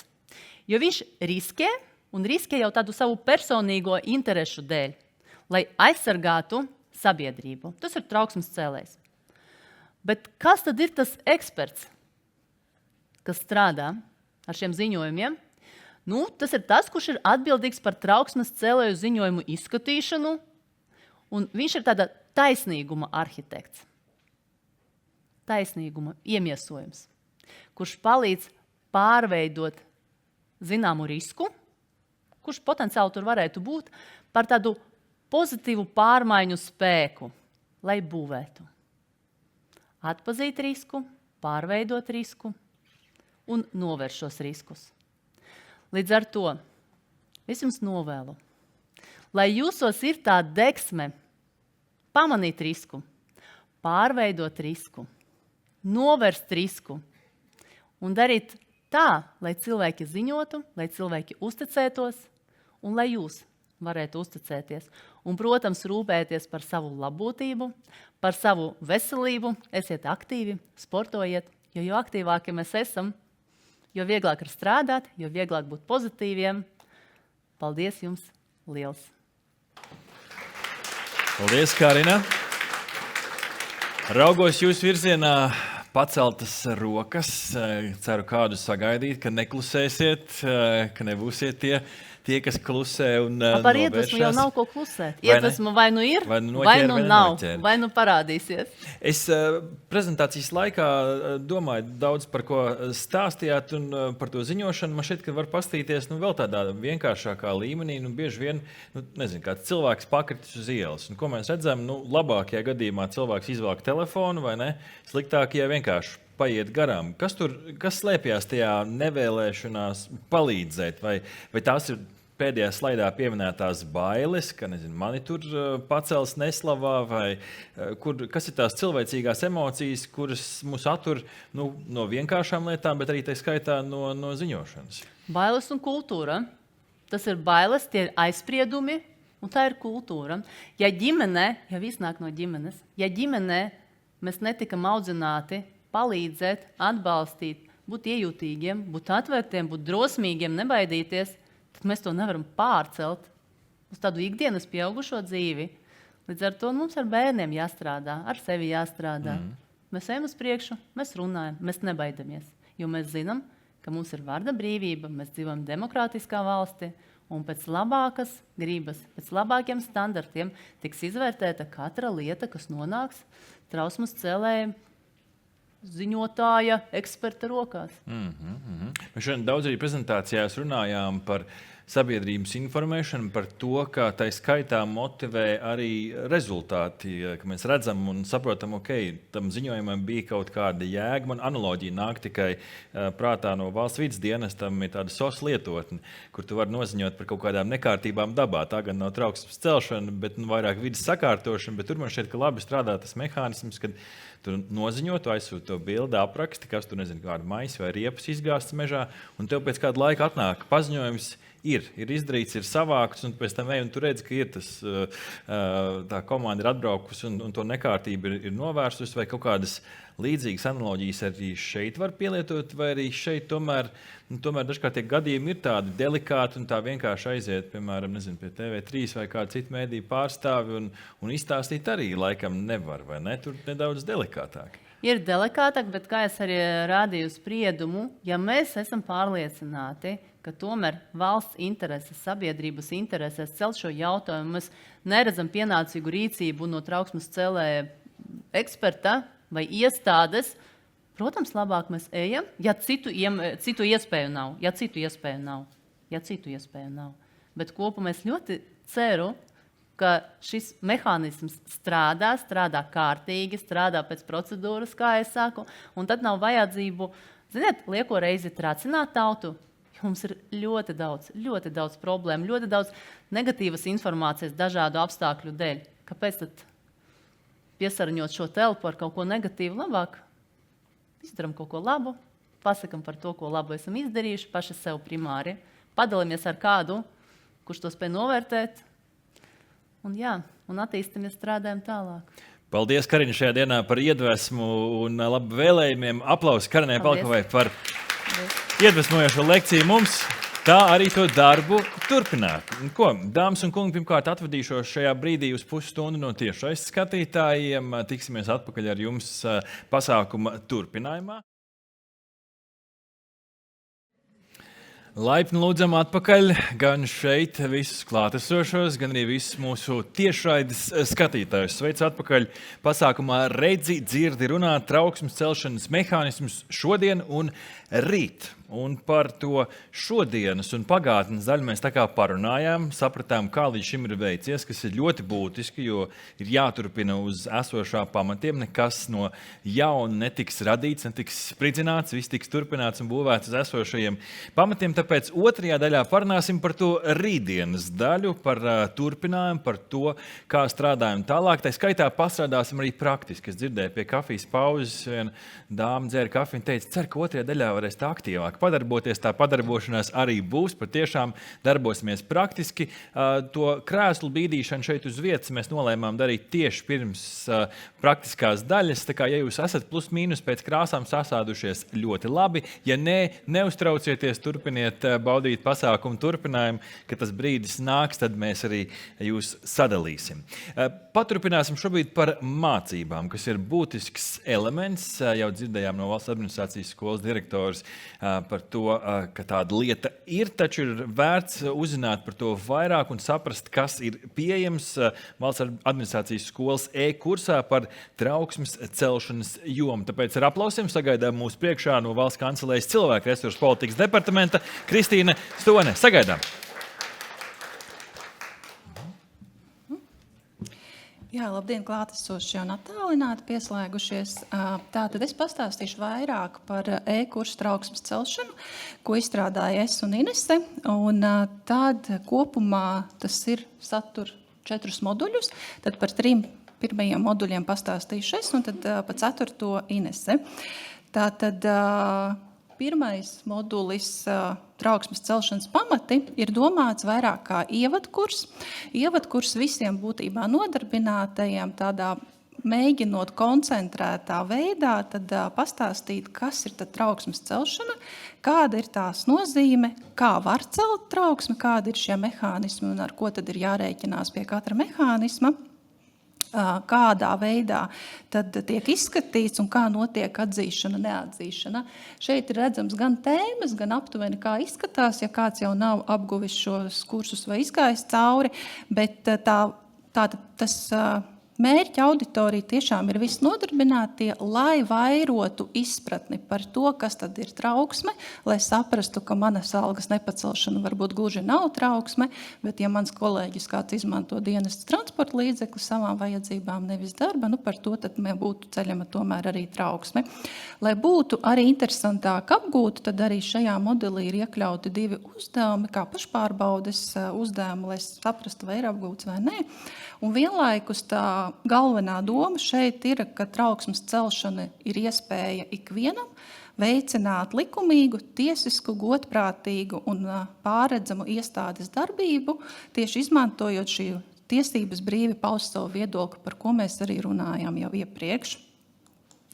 Otrs modulis, kā trauksmes cēlēju ziņojuma apstrāde, ir domāts jau vairāk kā kontaktpersonām un atbildīgajām personām, vēršot uzmanību uz atsevišķiem varbūt aspektiem, par ko būtu īpaši mums jāpadomā, izskatot un saņemot šos ziņojumus, par ko arī reizēm mēdzam aizmirst.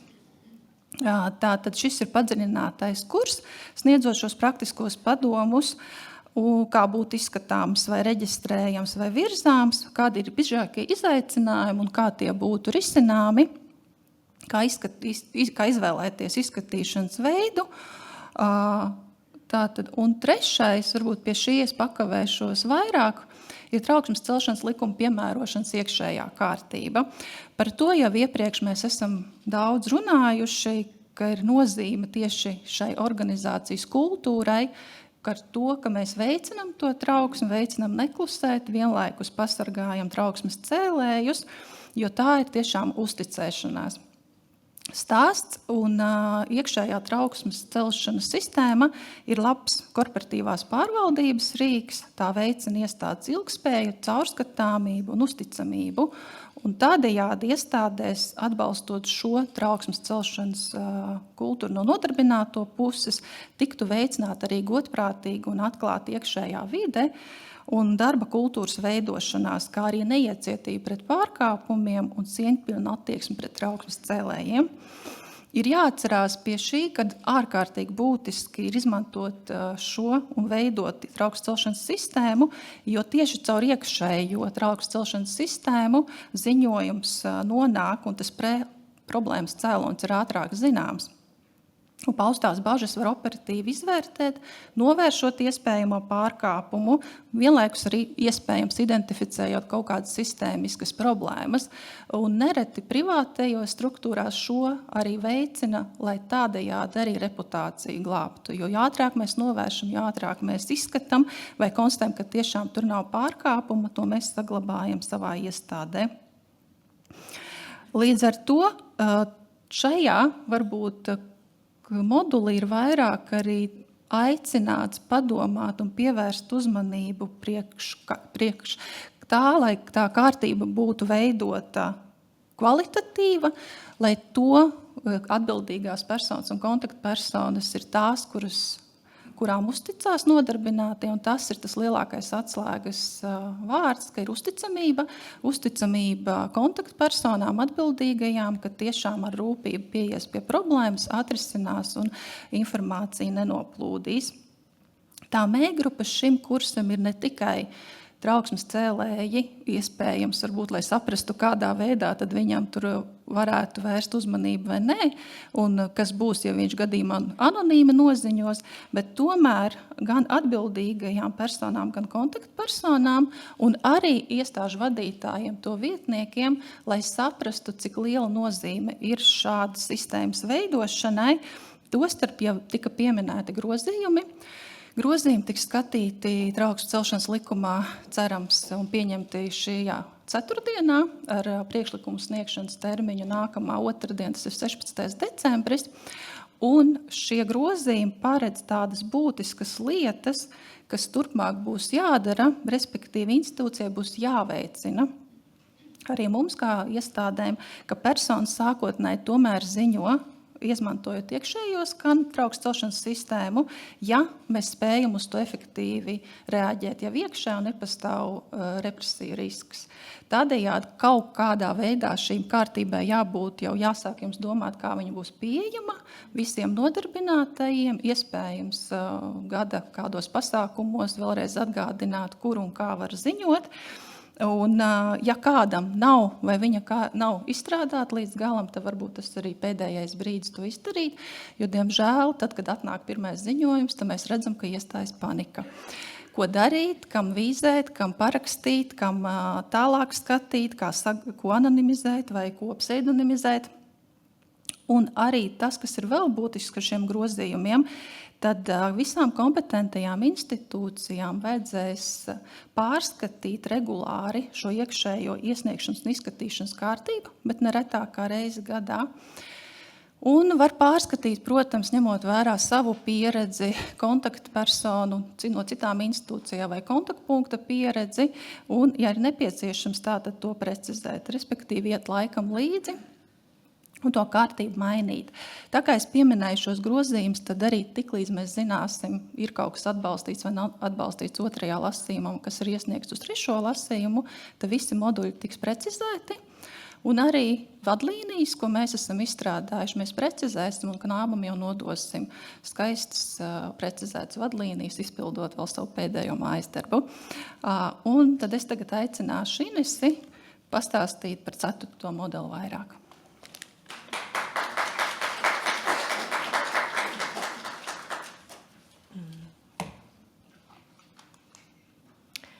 Ceturtais modulis kaut kādā mērā ir līdzīgs ar pirmo moduli. Tas ir arī vērsts uz vispārējām zināšanām par trauksmes celšanu. Tomēr šeit akcents ir pats trauksmes cēlējs, ziņojuma iesniegšana. Faktiski šis ir ideāls modulis personai, kura vēlētos celt trauksmi, bet nezina, kas tas ir, kā to darīt. Šeit tātad būtu pamata informācija par to. Bet otra mērķa grupa esat jūs, kontaktpersonas, citas atbildīgās personas, valsts un pašvaldību iestādēs, jo, kā jau šodien ir runāts, jūs esat šie te pārmaiņu arhitekti un līderi, mēs visi kopā, tātad arī mūsu uzdevums ir konsultēt. Un šis modulis arī ir tas, kas jums dotu zināšanas, kā konsultēt kolēģus ikdienā par trauksmes celšanas iespējām, kā arī iedzīvotājs, kas vēršas pie jums jūsu iestādes kompetences jautājumos. Tāpēc aicinām arī jūs, kā kontaktpersonu, šo moduli noklausīties. Ko jūs uzzināsiet? Šeit tātad būs iespēja noskaidrot, kā iesniegt trauksmes cēlēja ziņojumu, kā to pareizi sagatavot. Vienlaikus arī, kādi ir apsvērumi izvēloties vienu vai otru ziņošanas kanālu. Kā jau Kristīna uzsvēra, ar grozījumiem tātad būs spēkā šī mudināšana. Mēs vēl nezinām, kā tas izpaudīsies, pa visiem kopā sapratīsim, kā mēs tieši mudināsim ziņot tātad vispirms iekšēji, ja tas ir iespējams, bet noteikti tas paģēra to, ka mēs būtu vairāk reklamējam šo un skaidrojam. Bet arī apsvērumu citu mehānismu izvēlē, jo nevienmēr ir jāziņo iekšēji. Dažkārt ziņojot iekšēji var sevi apdraudēt. Tātad par to mēs arī šajā modulī pastāstam. Te mēs arī esam iekļāvuši šo kontrolu sarakstu par atbilstību. Arī esam uz šo pasākumu jums sagatavojuši tādu uzskatas materiālu. Tātad gan jums, gan iespējamiem trauksmes cēlējiem, kas tad ir šīs pazīmes, kurām ir jāatbilst, ka tās ir tieši šīs te likuma 1. pantā, trauksmes cēlēja definīcijā, uzskaitītie dažādie elementi. Arī runājam par riskiem. Proti šie riski, kā varētu rasties kādas sekas būt represijas pret trauksmes cēlēju. Jāsaprot, ka šie riski ir visdažādākie. Viņi ir aprakstīti likumā, direktīvā, anotācijā, dzīvē. Ir vēl varbūt citi riski, kas var notikt ar personu, kur ir cēlus trauksmi. Tātad par to mēs arī runājam un par šiem te represiju gadījumiem, kā šajos gadījumos rīkoties un kādas ir aizsardzības garantijas. Tātad tieši šajā modulī ir šis aizsardzības jautājums apskatīts. Un noslēgumā trauksmes cēlēja kontaktpunkta loma. Varbūt noslēdzot mūsu prezentāciju, arī akcentēšu to, ka tuvākajā laikā mēs gatavosim izmaiņas šajā kursā, jo, kā jau sākumā minēja Agita Kalviņa, ir vairāk jau 100 noklausījušies e-kursu, tad sanāks, ka aicināsim droši vien vēlreiz noklausīties, jo grozījumi, tad, kad jau būs skaidrs, kādi viņi būs, tad mēs šo e-kursu pilnveidosim, lai tas paliek arī jau atbilstoši spēkā esošajam regulējumam. Tas īsumā viss par e-kursu. Paldies! Paldies! Inesēs, ap citu, cik no jums ir šo e-kursu noklausījušies? Ir kāds, kurš ir pieslēdzies un noklausījies? Droši paceļam roku, lai mēs aptuveni saprotam.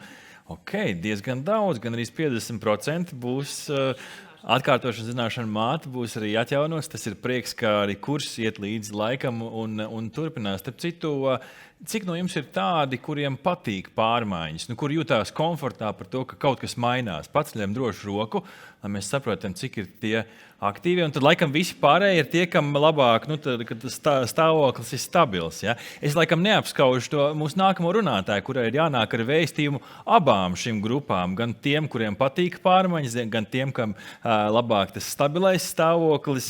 Taču labā ziņa ir, viss turpinās un turpināsies arī nākamajā gadā. Tāpēc no Korupcijas novēršanas un apkarošanas biroja sveicam mūsu priekšā Karina Poļanska. Sagaidām ar aplausiem!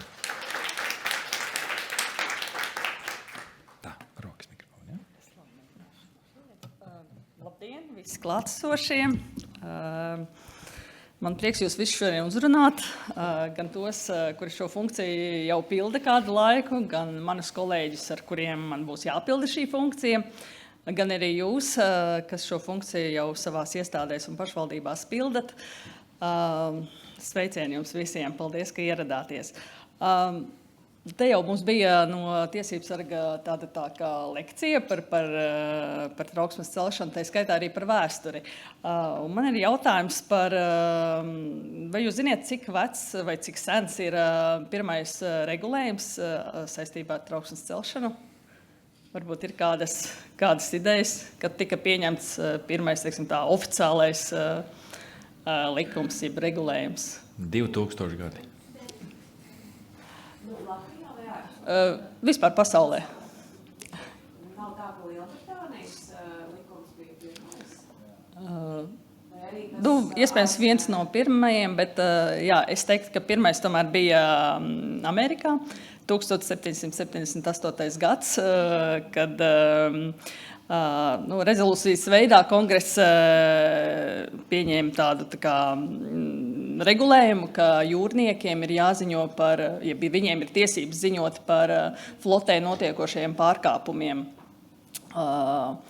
Un vēlāk, un principā tajā jau pirmajā regulējumā bija noteikts, ka personas pienākums ir ziņot par šiem pārkāpumiem, nevis tas tā kā tiesība, jeb kaut kas, kas tā kā gribu daru, gribu nedaru, vai varu daru, varu nedaru, bet tas bija tā kā pienākums.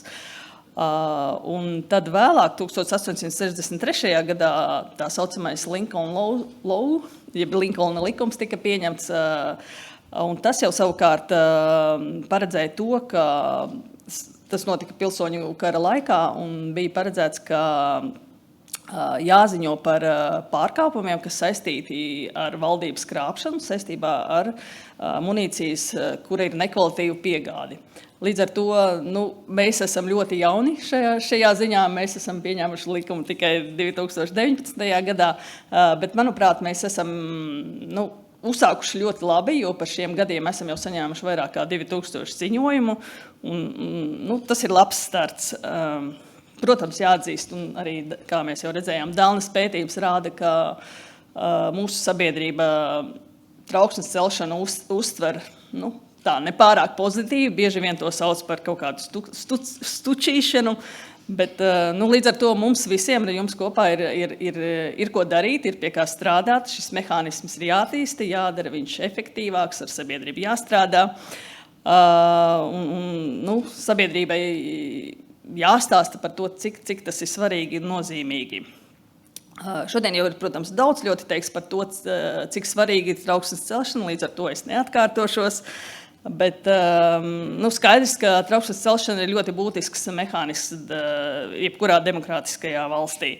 Un tas, ka mēs šodien esam šeit sapulcējušies, protams, liecina par to, ka mēs gribam šo mehānismu mūsu valstī padarīt labāku, un mēs noteikti no KNAP puses pie šī strādāsim, un noteikti sadarbosimies arī jums. Īsumā par mani sauc, kā jau bija pieteikts, Karina Poļanska. Esmu KNAB juriste, un šobrīd esmu viena no tām amatpersonām, kas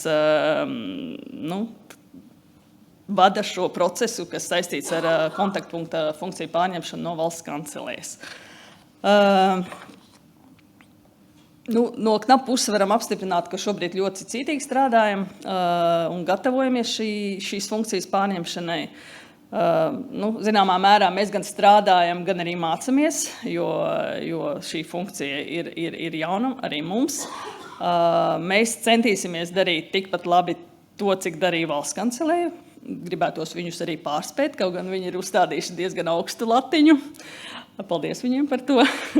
Bet es gribu arī pateikt, ka KNAP ir ļoti liels eksperts ziņojumu saņemšanā, apstrādē un izvērtēšanā atbilstoši savai kompetencei. Un šo mūsu pieredzi mēs domājam, ka tā būs ļoti vērtīga arī kontaktpunkta funkciju pildīšanā. Mēs KNABā zinām, cik dažādi var būt trauksmes cēlēji, kādus iesniegumus viņi sniedz. Daži ir tādi gari, kā romāni, jālasa, jāvērtē, lai saprastu, kas tur. Tad ir tādi, kuri uzrakstīti tā, ka vispār nesaproti, par ko tas cilvēks sūdzās. Un ar visiem tiem jātiek galā. Mēs esam gatavi šiem izaicinājumiem. Mēs domājam, pat iegādāties papildus kafijas aparātu, ko nolikt netālu no kabinetiem, lai mums pietiktu enerģijas šos visus ziņojumus izskatīt, jo mēs ceram, ka to būs daudz. Principā, kā vienu no svarīgākajiem, nozīmīgākajiem uzdevumiem mēs saskatām tieši šo sadarbību ar jums, kolēģi, no citām iestādēm, no pašvaldībām, no institūcijām, tieši tie, kas strādā trauksmes celšanu, jo mēs uzskatām, ka ir jānodrošina tāds vienots valstī, tāda vienota pieeja, kā piemērot likumu, lai valstī tas būtu tā kā vienota pieeja.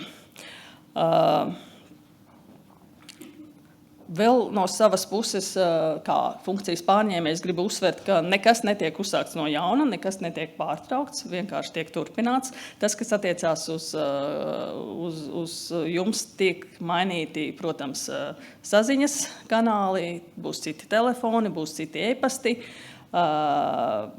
būs citas arī kontaktpersonas, bet par to visu mēs nokomunicēsim tiklīdz mēs sagaidīsim Saeimas balsojumu par to, ar kuru tad datumu mēs pārņemam šo funkciju. Pagaidām tas ir plānots ar 1. martu, tā ceram arī paliks. Un ar jums komunicēšu es, Karīna Poļanska, un arī daži citi mani kolēģi, bet par tiem tad jūs uzzināsiet laika gaitā. Mūsu kopīgais uzdevums ir ļoti vienkāršs. Mums ir kopā jāveido šī trauksmes celšanas sistēma. Viņa jāveido